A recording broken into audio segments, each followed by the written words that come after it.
All right, everyone. Thank you for tuning in. You are listening to Chemical Connoisseurs.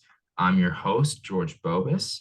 We're going to be talking about forever chemicals today with my beloved guest. Dylan Peterick. I'm Lovely. a 18-year-old at CUD. I'm actually studying engineering, but I kind of know a little bit about the environmental aspect of this.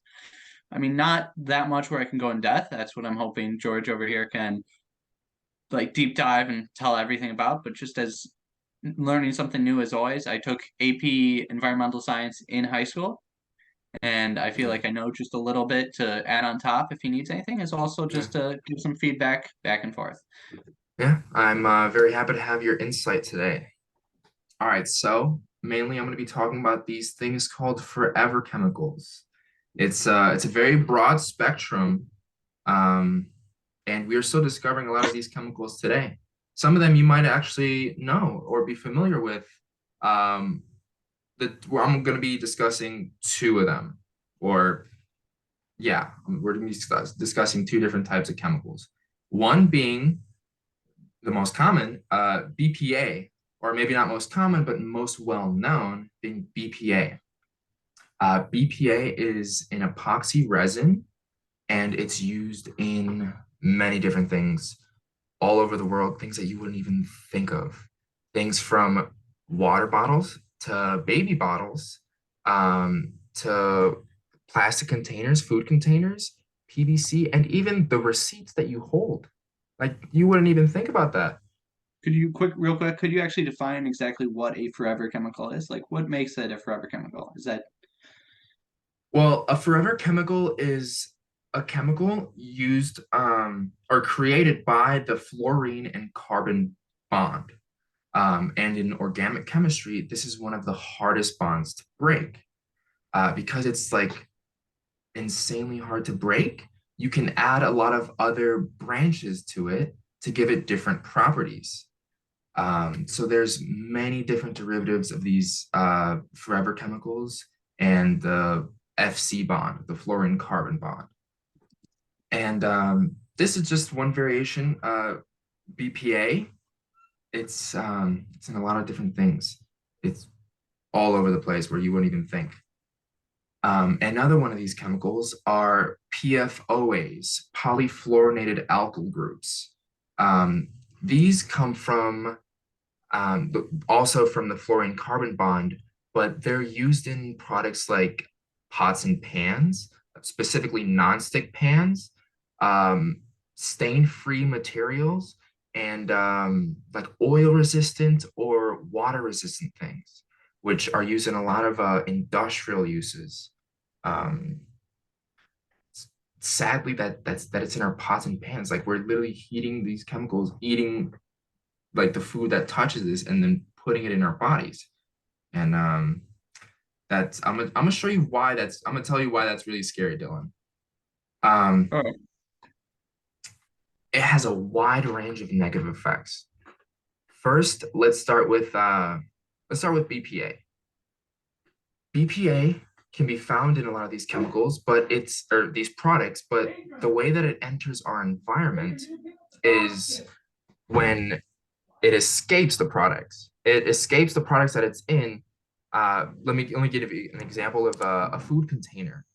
Every time that you put your food in like a food container, and it doesn't say that it's BPA free, and you put it in the microwave, it heats up the plastic, and it breaks because the FC bond doesn't break. It weakens the bonds of the other plastic and the FC bond, the BPA. It gets free and it enters your food, and that is when you ingest it. Um, so that I would not recommend heating your food in plastic containers, even if it does say BPA free. There's so many derivatives of these chemicals and so many being discovered. Um, yeah, funny story. I was actually it's just heating up food yesterday, and I was about to put there's like a, I mean, all these containers, like you get it from a takeout Chinese place. It's like microwave safe.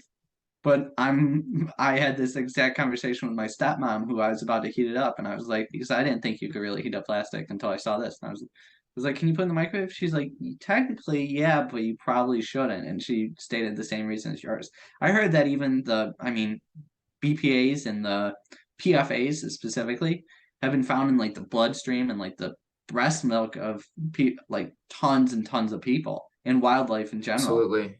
Absolutely. It's they've taken blood samples from people who live close to these waterways. Actually, no.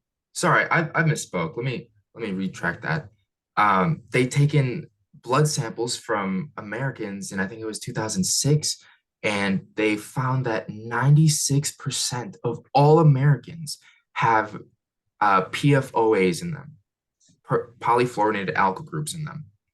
And let me let me let me tell you, let me try to explain the severity of the effects of what these things can do to the body. Um, for example, BPA. BPA is a chemical that was invented to actually mimic estrogen. It was first used to on women to try and mimic estrogen for I can't remember the off the top of my head, but I think it was for um, pregnancies. Um, I think it delayed the pregnancy or made it earlier. Um, I'm not sure, but I know that it was used as a hormone replacement. Uh, as I did more research on it, they found that it was less useful as a hormone and more useful to put into these plastics. And when it leaves the plastics, because it mimics estrogen, it binds to your estrogen receptor and it either stimulates the production of estrogen or it just blocks off the hormone like as it is, which could have a wide variety of effects from testicular morphology, prostate cancer, um, the list goes on and on. Obesity, I it's mean, yeah, just think of all the effects of excess estrogen, especially in right, someone like, I mean, a woman, they already have very high estrogen. But men, I mean, part of our biology is based on the excess of testosterone versus estrogen. And right, estrogen is basically a testosterone blocker. right. When your estrogen levels reach a certain threshold, your body stops producing, it just shuts down the production of testosterone, like in general. Like your Yeah. body will not produce testosterone if that threshold is reached.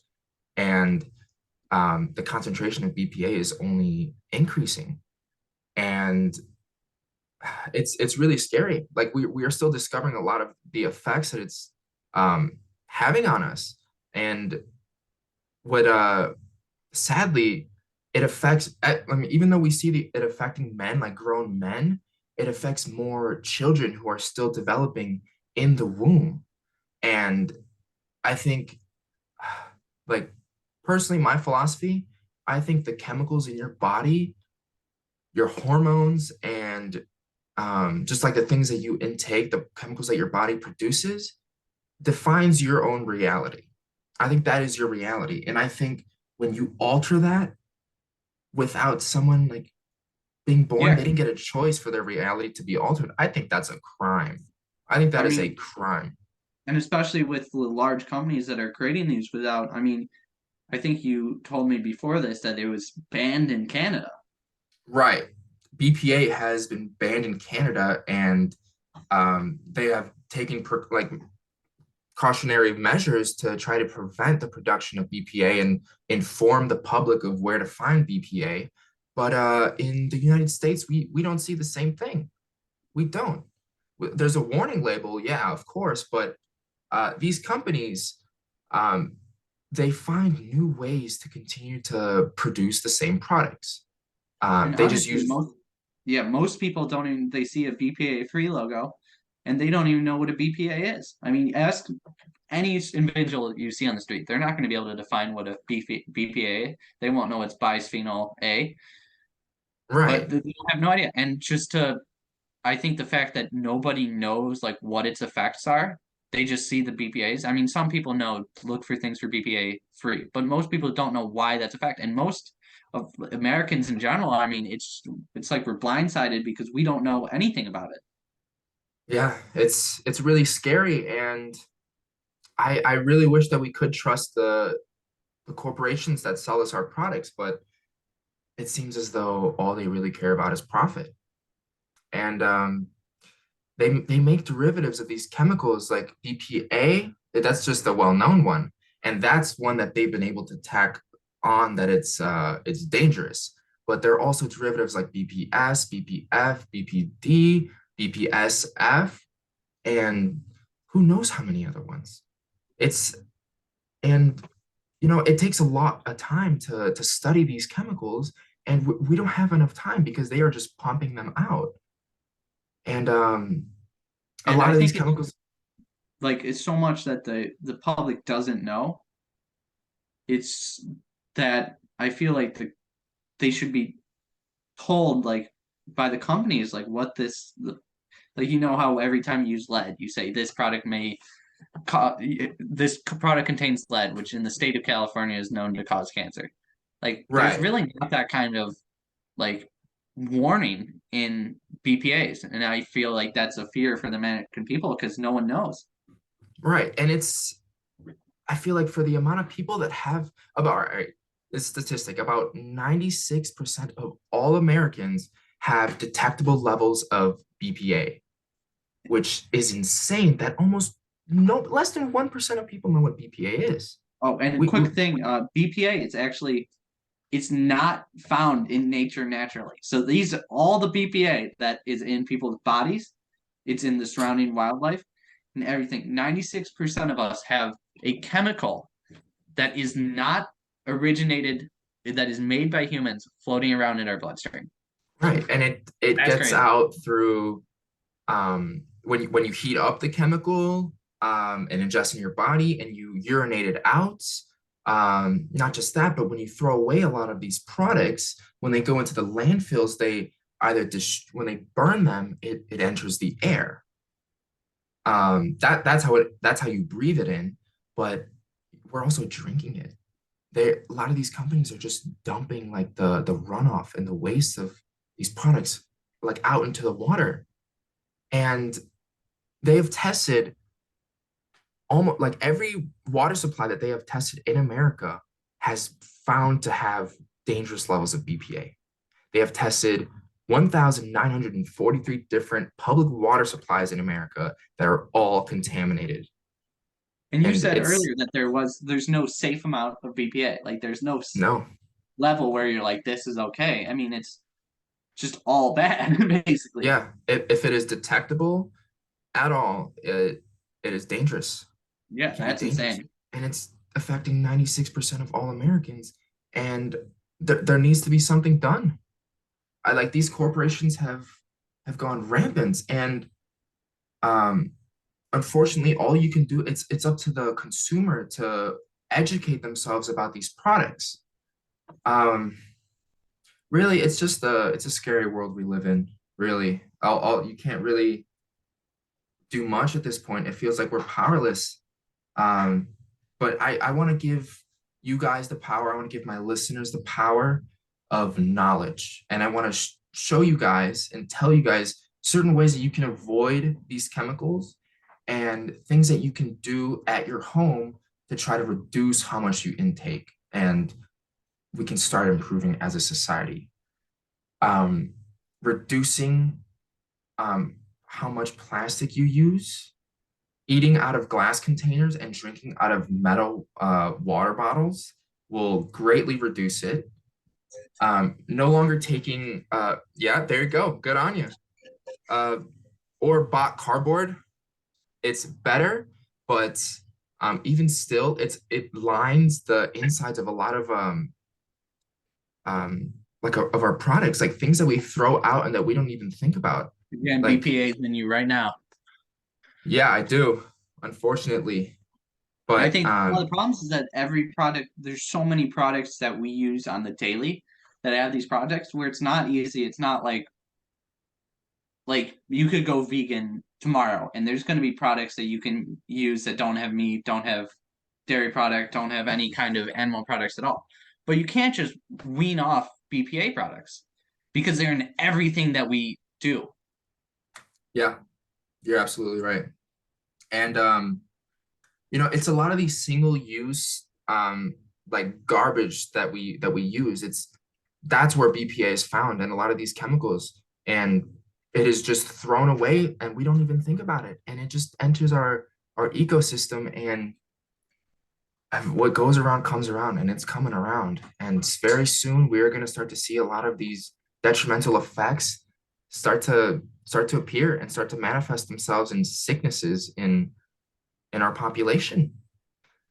And just a few things: drinking out of the metal containers and glass plasticware, no longer taking receipts are a few ways, as well as not using stain-resistant materials and avoiding non-stick pans.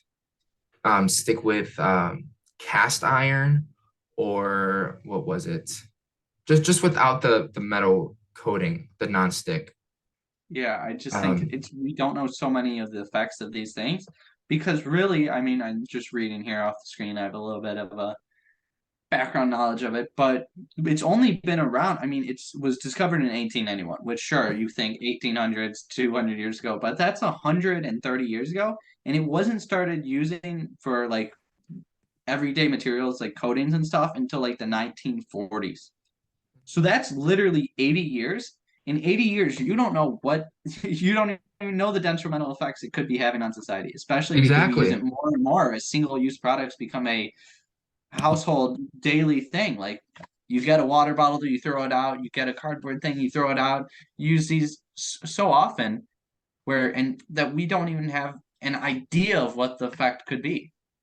Right. And it's not even in just the products. Like, sure, you could change the products that you use and try to be a more informed consumer, but it's not just in the products. It's in our air. It's in our water. Um, our waters are contaminated, and most of our filters actually in our home filters, they don't even work. Like a large Yeah, percentage of them don't like remove like a huge amount of the chemicals. The only filters that would work, you can double check this with your filter at home, are the two-stage osmosis filters or carbon filters. Those are the only ones that have been proven or tested to reduce them by 92%, I think, 90 to 94%. Some of it differs, but there's a range. But still, there is still a detectable amount of PFOAs and BPA in the water.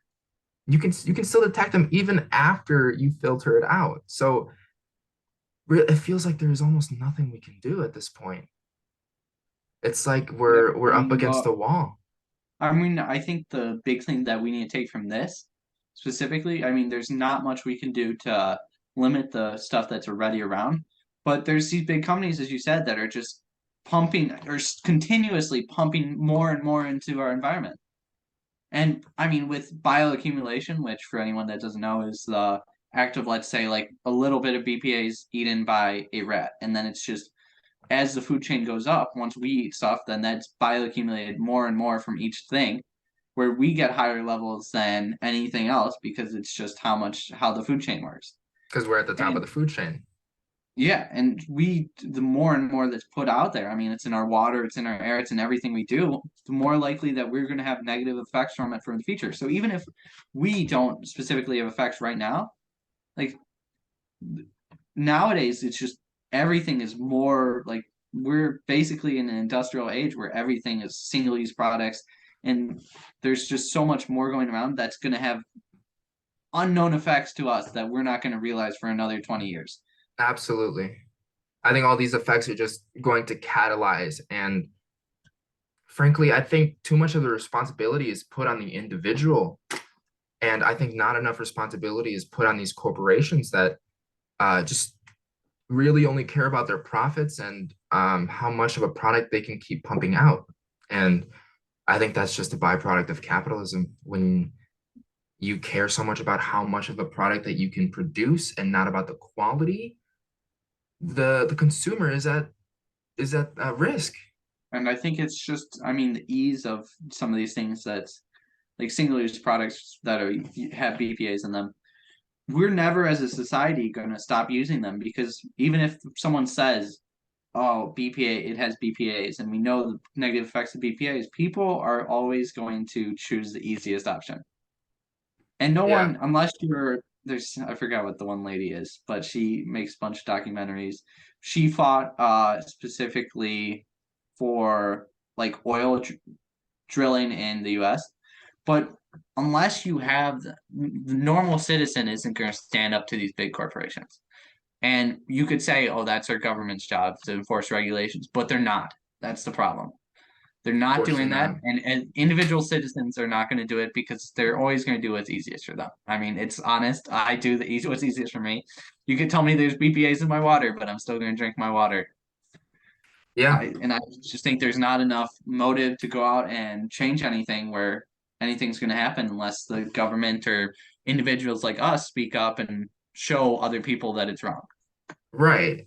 And I just think there's not enough options or alternatives um, for the single, not just the single-use plastic, but also for products that still get the same job done that's actually safe for you.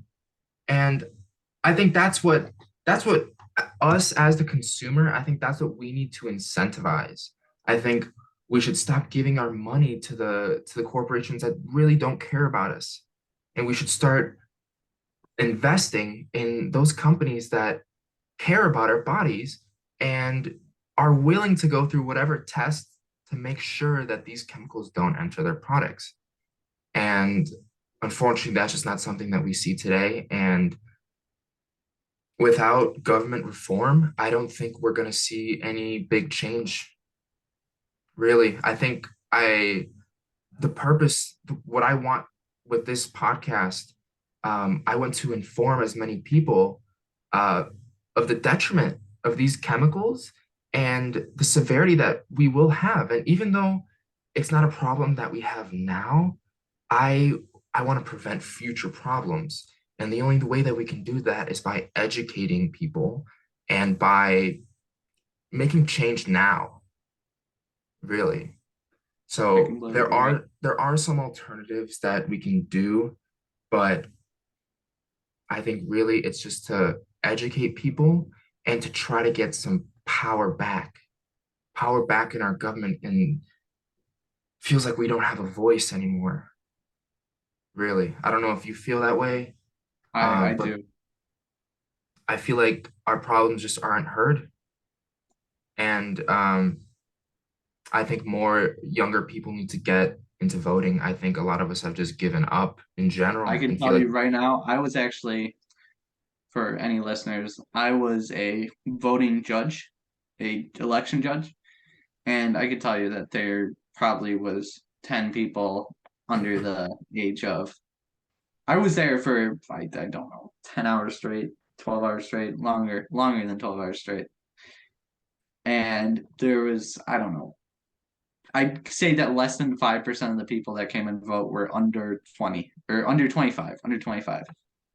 wow, There's just not enough young people. And the people that are older, I mean, they could fight for BPAs, but really it doesn't affect them because they're not going to have the effects and that right? the Like younger generation is going to have.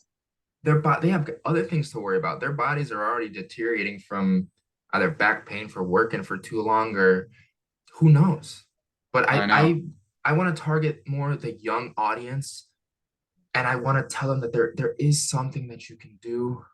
And even though you don't like feel these changes, when you do start implementing those small um changes in your lifestyle, you will start to feel different.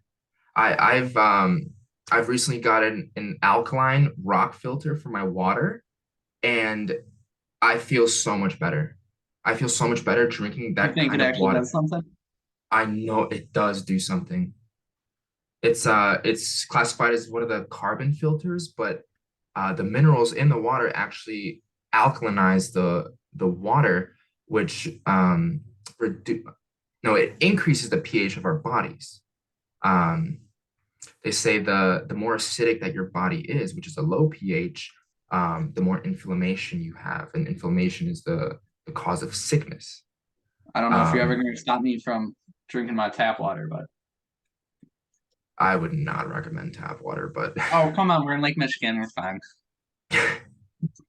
but No, I'm but joking. yeah, I think really the individual can only do so much, and I do encourage people to make those lifestyle changes, but very soon we are going to see a lot of people start getting sick, have hormonal issues, chemical imbalances, and the list goes on and on. And frankly, I think if we do not start voting, if we do not start lobbying for for these problems, to make these corporations change the way that they see the consumer, I I'm afraid that it's going to be too late, and I'm afraid that this world is gonna it's gonna go with us, unfortunately. Yeah, that's really a bummer statement, but I agree with you. Yeah, and I wish I could be optimistic. I really do wish I could, but at this point, we need to be scared, and we should be scared. Everyone listening, I hope I made you think twice about the container, at least the containers that you choose to use to heat up your food, and the ways that you maybe drink water, and maybe the next time you do go to the store and buy something, you say no to a receipt. Um, I'm glad that you guys are all here to listen to this. Hope you were able to take away something. And Dylan, I thank you very much for your insight. It was very, very useful. I'm very grateful for you. I'm very grateful for you inviting me on your podcast. I think I learned a lot today that I didn't know before, and I think it added to my knowledge, and I'll be sure to build on it and think about those things next time I just do anything, live life. Absolutely. All right. Well, thank you everyone for listening to this Chemical Connoisseur podcast, and we'll see you next week. See you later.